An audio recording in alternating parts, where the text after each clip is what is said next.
l'éditeur a même dû finalement vendre sa maison d'édition pour acheter un club de rugby. Un tout petit club de rugby. Alors je vous le demande, je propose même chose, si on inversait le processus, si l'on vendait plutôt un club de rugby pour acheter une maison d'édition. Non, parce que je vous assure, moi, une équipe de rugbyman, ça coûte beaucoup plus cher à entretenir qu'une bande d'auteurs bande dessinée. Hein. Ça, rien qu'au niveau de la bouffe, déjà... Bon, évidemment, faut pas engager Étienne Davodo ou Olivier Studio dans son équipe. Hein. Faut prendre plutôt Thomas Canel, Franck Bourgeron, David B, enfin bon...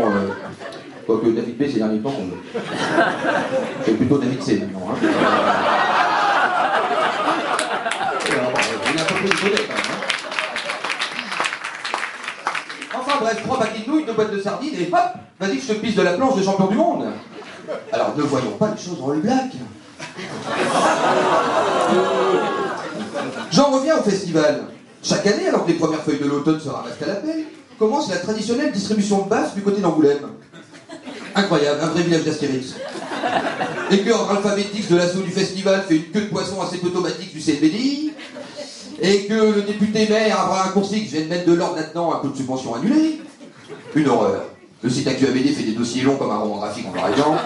Personne n'y comprend plus rien. Bref. Au fait, pourquoi on va à Angoulême déjà? Pourquoi on va à Angoulême en plein mois de janvier? Regardez. Qu'est-ce qu'ils font au Cinoche? Où est-ce qu'ils font leur festival, eux? Ils sont pas cons, hein? À Cannes, au mois de mai. Voilà, bah oui, là, évidemment, ils ont de la couverture médiatique, hein. Allez voir au festival de Bastia, ils y sont, les journalistes, hein, y a pas de problème, hein, ça, ils y sont tous, hein. À Cannes, salut, t'aimes la BD, toi aussi? Non, mais j'aime bien la piscine. Ah, ouais, alors, je propose, pour pallier à ça, que le Festival international de la bande dessinée franco-belge, un petit peu manga, un petit peu comics, se passe désormais aux îles Marquises, au mois de juin. Là, au moins, quand on parlera du mercure, ça sera pour évoquer la température et pas le degré zéro du champagne. Bon, évidemment, à Saint-Malo, on est un peu entre les deux. On est au bord de la mer, on fait ça en mois d'octobre. Ça, c'est les Bretons. Hein. Bref. Enfin, je ne peux évidemment oublier les auteurs, mes amis, mes frères, mes camarades. Dites les copains, on était 500 il y a 10 ans. Ça a monté tranquillement, 1000, 1500, 2000, aujourd'hui 3000, 5000 peut-être. Dites-moi, vous pouvez me dire comment on est la seule profession au monde où plus on est nombreux, moins on est puissant?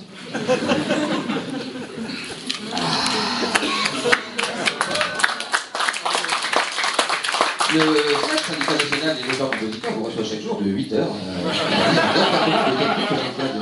Paris, le contrat commenté que je vous invite à voir. Mais assez parlé.